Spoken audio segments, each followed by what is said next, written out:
Assalamualaikum warahmatullahi wabarakatuh. Apa khabar anak-anak murid semua? Hari ini kita akan mempelajari ulum Al-Quran dengan tajuk Nuzul Al-Quran.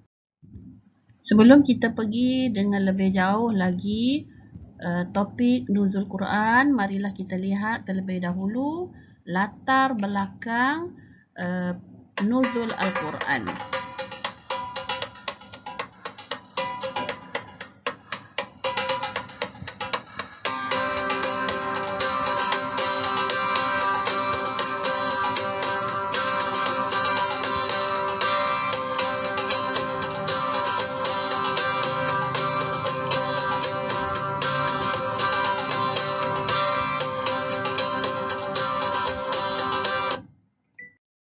Baiklah, yang pertama mari kita lihat takrif nuzul Al-Quran. Kita akan lihat takrif nuzul Al-Quran dari dua aspek, iaitu dari sudut bahasa dan dari sudut istilah. Dari sudut bahasa, nuzul Al-Quran bererti penurunan. Atau kita boleh juga menulis dari sudut bahasa nuzul Al-Quran itu sebagai perpindahan dari atas ke bawah. Manakala dari sudut istilah, nuzul Al-Quran bererti penurunan Al-Quran daripada Allah ke Lauhul Mahfuz, kemudian diturunkan ke Baitul Izzah di langit dunia, seterusnya dari langit dunia kepada Nabi Muhammad SAW secara beransur-ansur. Jadi, semua peringkat ini kita mesti tulis dengan jelas, baru lengkap kita dapat 2 markah.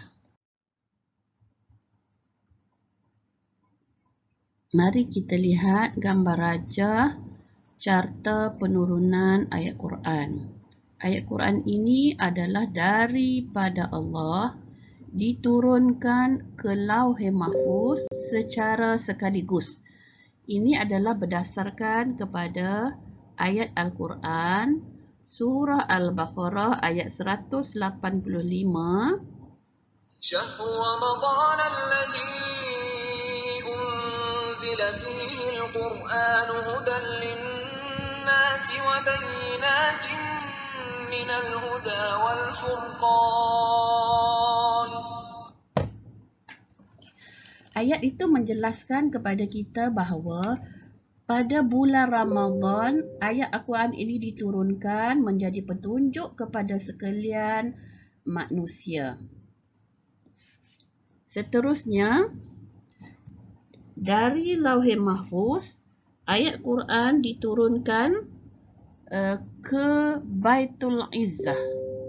Di mana letaknya Baitul Izzah itu? Baitul Izzah itu terletak di langit dunia. Juga pada masa ini Al-Quran diturunkan secara sekaligus.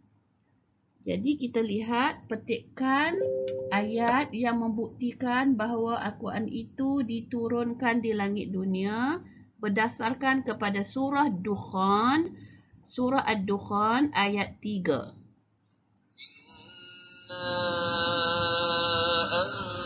أنزلناه في ليلة مباركة إنا كنا منذرين. Ayat Quran itu menjelaskan kepada kita bahawa Allah menurunkan Al-Quran pada malam yang penuh berkat. Di mana Al-Quran itu diturunkan? Iaitu di Baitul Izzah. Kemudian dari Baitul Izzah, ayat Quran barulah diturunkan kepada Nabi Muhammad SAW secara beransur-ansur. Maksud secara beransur-ansur itu ialah secara sedikit demi sedikit. Kita lihat dalam surah Al-Isra ayat 106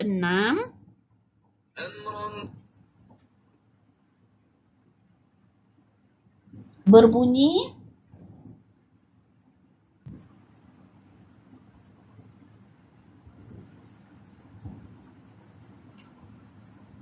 وقرآنا فرقناه لتقرأه على الناس على مكث ونزلناه تنزيلا.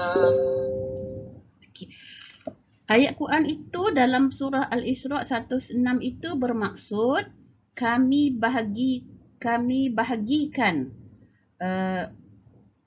supaya engkau membaca ayat Quran ini kepada manusia dengan lambat dan tenang. Dan kami turunkan beransur-ansur. Mana perkataan beransur-ansur tu? Wa nazzalnahu.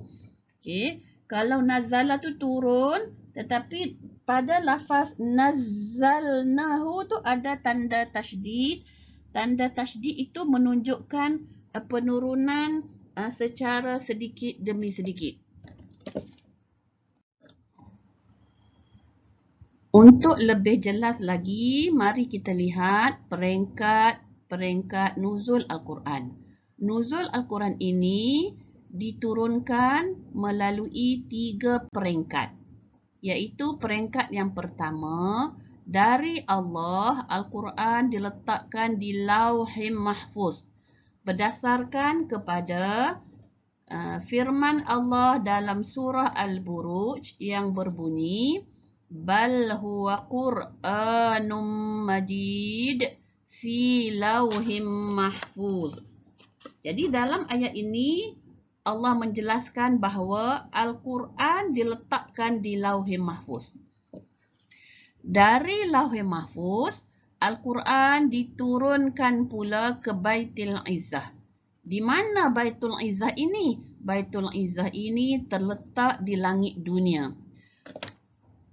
Berdasarkan kepada dalil surah Al-Qad ayat 1 yang berbunyi Inna anzalnahu fi lailatul qadr. Sesungguhnya kamilah yang menurunkan Al-Quran pada malam Lailatul Qadar. Jadi Al-Quran yang diturunkan pada malam Lailatul Qadar itu diturunkan dari Lauhul Mahfuz ke Baitul Izzah. Peringkat yang ketiga, barulah Al-Quran diturunkan kepada Nabi Muhammad sallallahu alaihi wasallam, diturunkan secara beransur-ansur, maksudnya sedikit demi sedikit, berdasarkan kepada firman Allah dalam surah Al-Isra ayat 106 yang berbunyi wa Qur'anan faraqnahu litaqra'ahu 'alan nasi 'ala mukthin wa nazzalnahu tanzila. Jadi tadi Ustazah dah jelaskan kalimah nazala tadi yang ada tanwin, yang ada tasydid itu menunjukkan proses berulang-ulang kali, proses sedikit demi sedikit Al-Quran diturunkan. Mari kita lihat apakah hikmah ataupun kepentingan Allah menurunkan ayat Quran ini secara beransur-ansur. Terdapat banyak hikmah dan kelebihan kenapa Al-Quran itu diturunkan secara beransur-ansur. Di sini Ustazah hanya bawa 4 sahaja dan kita boleh bincang dengan lebih lanjut lagi hikmahnya. Okey, yang pertama, memudahkan para sahabat dan juga Rasulullah untuk menghafal. Kita umum mengetahui bahawa bilangan ayat Quran yang diturunkan itu adalah 6,326 ayat. Sekiranya ayat Quran itu diturunkan sekaligus pada hari pertama Rasulullah menyebarkan Islam, sudah pasti akan menimbulkan kesukaran kepada semua sahabat untuk terus menghafal ayat-ayat tersebut sedangkan mereka baru mengenali Islam. Yang kedua, penurunan ayat Quran secara beransur-ansur sedikit demi sedikit meneguhkan hati Rasulullah. Kenapa?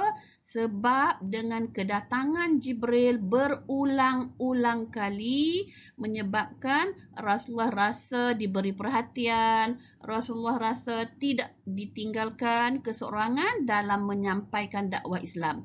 Jadi malaikat Jibril datang berkali-kali mengajar Rasulullah tentang ayat Quran, menurunkan ayat-ayat Quran baru, meneguhkan hati Rasulullah untuk meneruskan dakwah Islam. Yang ketiga, penurunan Al-Quran secara beransur-ansur ini juga membuktikan bahawa ayat Al-Quran ini daripada Allah Subhanahu Wa Taala. Sebab ada sebahagian daripada golongan manusia menuduh bahawa Nabi Muhammad mencipta ayat Quran. Sekiranya Nabi Muhammad yang mencipta ayat Quran, sudah pasti Rasulullah akan menurunkan, mengeluarkan semua ayat-ayat Quran yang ada itu sekaligus. Tetapi ayat Quran itu adalah daripada Allah. Sekiranya malaikat Jibril membawa ayat Quran tersebut, barulah Rasulullah boleh menyampaikan kepada kita. Jadi Rasulullah sampai kepada kita sedikit demi sedikit kerana Al-Quran itu daripada Allah Subhanahu Wa Taala. Yang keempat, ayat Quran diturunkan secara beransur-ansur sebenarnya memberi kemudahan kepada umat Islam untuk melaksanakan pelbagai perintah Allah. Kita ambil contoh. Mengenai hukum syarak, bab ibadah. Kita ada bab toharah, bab puasa, bab solat, bab zakat, bab haji. Sekiranya turun sekaligus semua ibadat-ibadat tersebut, sudah pasti umat Islam tidak tahu bagaimana nak melaksanakannya, bagaimana nak melakukannya secara serentak. Jadi ayat Quran turun sedikit demi sedikit, satu persatu tentang pelaksanaan ibadah ini, memberi ruang dan peluang umat Islam untuk memahami cara, kaedah dalam melakukan satu ibadah, kemudian diturunkan pula ibadah-ibadah yang lain. Jadi, Ustazah rasa sampai di sini hikmahnya kita akan bincang lagi selepas ini. Sehingga bertemu lagi. Assalamualaikum warahmatullahi wabarakatuh.